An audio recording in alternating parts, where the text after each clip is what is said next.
எல்லாம் வல்ல இறைவனின் அருள் கருணையை நோக்கி இந்த புனிதமான குருவாரமாகிய வியாழக்கிழமை அன்று நம் மனக்குறைகள் தீர வேண்டும் என்று ஆவலுடன் அருள்மிகு வழிகாட்டு மாளிகைப்பாறை கருப்பசாமியினுடைய சன்னிதானத்திலே கூடி குவிந்திருக்கின்ற நல்ல குணம் கொன்ற எல்லா பக்தர்களுக்கும் நமது அருள்நிறை காட்சிகளை யூடியூப் சேனல் மூலமாக லோகமெங்கும் உலகமெங்கும் பார்த்து மகிழ்ந்து தன் உள்ளத்துக்குள்ளே தியானம் செய்து கொண்டு இருக்கிற எல்லா இனிய உலகவாழ் பக்தர்களுக்கும் உங்கள் எல்லாருடைய எண்ணங்களும் நிறைவேறி சீரும் சிறப்புமாக நீங்கள் வாழ்ந்து இந்த உலகத்தை பூரணமாக அனுபவிக்க வேண்டும் என்று சொல்லி உங்களுக்காக நான் பிரார்த்தனை செய்து கொள்கிறேன். மனிதன் குறையில்லாமல் வாழ்ந்தவன் இல்லை, பிரச்சனை இல்லாத மனிதனும் இல்லை. மனிதன் என்றாலே பிரச்சனைகளை சந்தித்து வெற்றி அடைகின்ற ஆற்றலை பெற்று பக்குவம் அடைகின்றவன் தான் தூய மனிதனாகிறான். இன்பத்தை மட்டுமே பெற்றுக்கொண்டு போகிறவனுக்கு இருமாப்பும் ஆணவமும் இருக்கும். துன்பத்தை அடைகின்ற ஒருவனுக்கு தூய பண்பும் நிறைந்த அனுபவமும் கிடைக்கும். இதெல்லாம் மனித இயலுடைய தத்துவங்களாகும். அதற்காக துன்பத்தை மட்டுமே அனுபவிக்க வேண்டும் என்று யாரும் விரும்பவும் முடியாது. இன்பத்தை மட்டும்தான் அனுபவிக்க வேண்டும் என்று எண்ணினாலும் அது இந்த உலகத்தில் நடக்கப் போவதும் இல்லை. இரண்டரை கலந்தது தான் இந்த உலகம், சக்கரம் போன்றது தான். ஒவ்வொரு செயலிலும் ஒவ்வொரு ஊக்கத்திலும் தான் அனுபவிக்கக்கூடிய தன் மனதின் நிலையை அறிந்து அந்த மனதை அனுபவப்பட்டு கொண்டு இருக்கிறோம் என்று பக்குவமடைந்து கொள்பவன் நிறைந்த ஞானத்தை பெறுவதற்கு தயாராகிறான் என்பதுதான் உண்மை. பாண்டவர்கள் வனவாசம் சென்றதும் ஸ்ரீராமர் வனவாசம் சென்றதும் வாழ்க்கையில் அவர்கள் ஒவ்வொரு இடத்திலும் ஒவ்வொரு நேரத்திலும் சந்தித்த ஒவ்வொரு வேதனைகள், ஒவ்வொரு துயர அலைகள், எதிரிகளால் பட்ட துன்பங்கள், தர்மத்தோடு நடக்கிற நமக்கே ஒரு எதிரி இருக்கிறானே என்று நினைத்து வேதனைப்பட்ட நிலைமைகள், இவைகள் எல்லாமே நமக்கு அனுபவப்படக்கூடிய ஒரு விஷயம். அதனால்தான் ராமாயணம், மகாபாரதம், பெரிய புராணம் போன்றவைகளை நாம் இன்று புனித நூலாக இந்த உலகத்திலே போற்றி புகழ்ந்து கொண்டு அந்த புத்தகத்தை கூட அது இறைவன் என்று நினைத்து நாம் தொட்டு கும்பிடக்கூடிய அளவுக்கு நம்முடைய மனதை நாம் வைத்திருக்கிறோம்.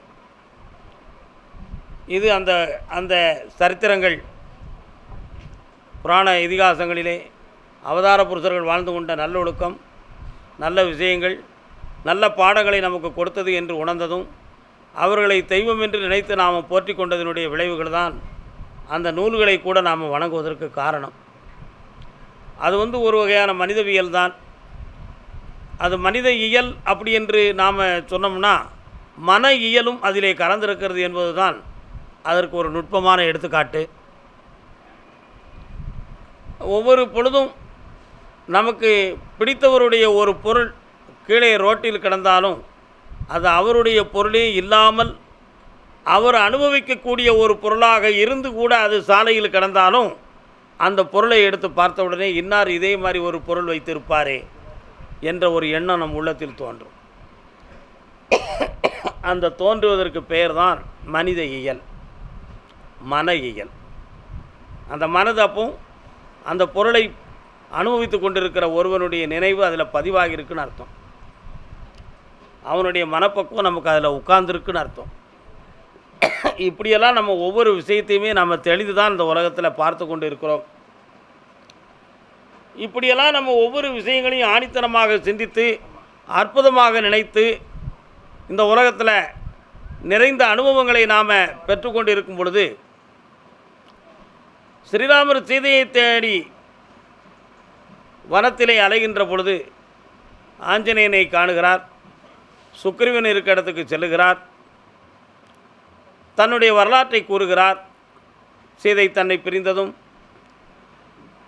காணாமல் தவித்ததும் கால்நடையாக நடந்து கண்ணீர் விட்டதும் 3 வேளை உணவுகளையும் முகமலர்ச்சியோடு உண்டு செழித்த சக்கரவர்த்தியாகிய ஸ்ரீராமர் காய்களையும் கனிகளையும் கூட மனசார உண்ண முடியாமல் கண்ணீர் வடித்த காட்சியும் மனதை கூட சுமக்கிறதுக்கு பலமில்லாமல் உடல் தளர்ந்து போன நிலைகளும், உடலை சுமக்க மனதிலே பலமில்லாமல் மனம் வேதனைப்பட்டதும், இவைகளெல்லாம் ராமாயணத்திலே எடுத்து காட்டுகிற ஒவ்வொரு சான்றுகளாகும். அப்படி சுக்ரீவன் சந்திக்கும் பொழுது சுக்ரீவன் உடனே அங்கிருந்து தேக்கு இலையில் அருமையான கனிகளையும் ஒரு குவளையில் தண்ணீரையும் கொண்டு வந்து ஸ்ரீராமர்கிட்ட கொடுத்தார். அந்த இடத்தில்தான் மனோ தத்துவம் வேலை செய்தது. உடனே ஸ்ரீராமர் கேட்டார், சுக்ரீவா, நீயும் என்னை போல் மனைவியை இழந்து இருக்கிறாயான்னு கேட்டார். எப்படி இதை அறிந்தான் என்று கேட்டால், ஒரு வீட்டுக்கு சென்றவுடனே வீட்டில் இருக்கக்கூடிய குலமாதாகிய மனைவி வந்தவர்களை உபசரித்து ஒரு குவளையில் தண்ணீர் கொண்டு கொடுப்பாள். இன்று வரை நம்முடைய நாட்டிலே அது ஒரு பண்பாடாக இருக்கிறது இல்லையா? இது ஆதியிலே நடந்த ஒரு சம்பவம். ஆனால் அப்படி ஒரு பெண்மகள் வந்து தராமல் வீட்டிலே ஆண்மகன் வந்து தருகிறானே என்றால் அங்கே ஒரு பெண் இல்லை என்பதை புரிந்து கொண்டான் ஸ்ரீராமன். நமது மனைவி சீதாதேவி நம்மளை விட்டு பிரிந்து விட்டாள், நாம் தேடுகிறோம், அதுபோல் சுக்ரீவனும் தன் மனைவியை இழந்து இருக்கிறான் போல் தெரிகிறது என்று உணர்ந்து அந்த கேள்வியை கேட்டார். உன் மனைவி எங்கே? என்னை போல் நீயும் அந்த நிலையை அடைந்து கொண்டிருக்கிறாயா என்று கேட்டார். அப்படி சுக்ரீவன் தல்லை குறிந்து கண்ணீர் விட்டு செறிந்தான். இப்படி ஒவ்வொரு செயலை வைத்தும் ஒரு மனிதனுடைய நிலைமைகளை நாம் புரிந்து கொள்ளுகின்ற நிலைக்கு பெயர்தான் மனோதத்துவம். சுக்ரீவனுடைய சூழ்நிலையாக்கிய அந்த நிலையில் கனிகளையும் குவளை தண்ணீரையும் கொண்டு வந்தவுடன் அவனுக்கு இப்படி ஒரு பாதிப்பு இருக்கிறது என்பதை தன் மனதால் உணர்ந்து கொண்ட நிலைக்கு பெயர் மனோதத்துவம். இந்த மனதை புரிந்து கொண்டவர் ஸ்ரீராமர். இப்படி பிறருடைய மனதை புரிந்து, பிறர் மனதை அறிந்து ஒரு செயலை செய்தால் பிரத்தியாருடைய உள்ளம் வருத்தப்படும், பிறருடைய எண்ணம் வேதனைப்படும் என்றதை அறிந்து அந்த தவறுகளை செய்யாமல் தன் நிலையை தர்மத்தோடும், தன் நிலையை மிக பக்குவத்தோடும், தன் நிலையை பிரத்தியாருக்கு இடைஞ்சல் இல்லாமல் சுமை இல்லாமல் வைத்து கொள்ள வேண்டும் என்ற ஒரு அற்புதமான மனநிலைகளையும் பெற்று வாழக்கூடிய ஒரு மனிதன்தான் உயர்ந்தவனாவான். அவன்தான் உயர்ந்த மனிதன். அந்த உயர்ந்த மனிதனாய் ஆக்குவது தான் நமது கோவிலினுடைய இலக்கணம்.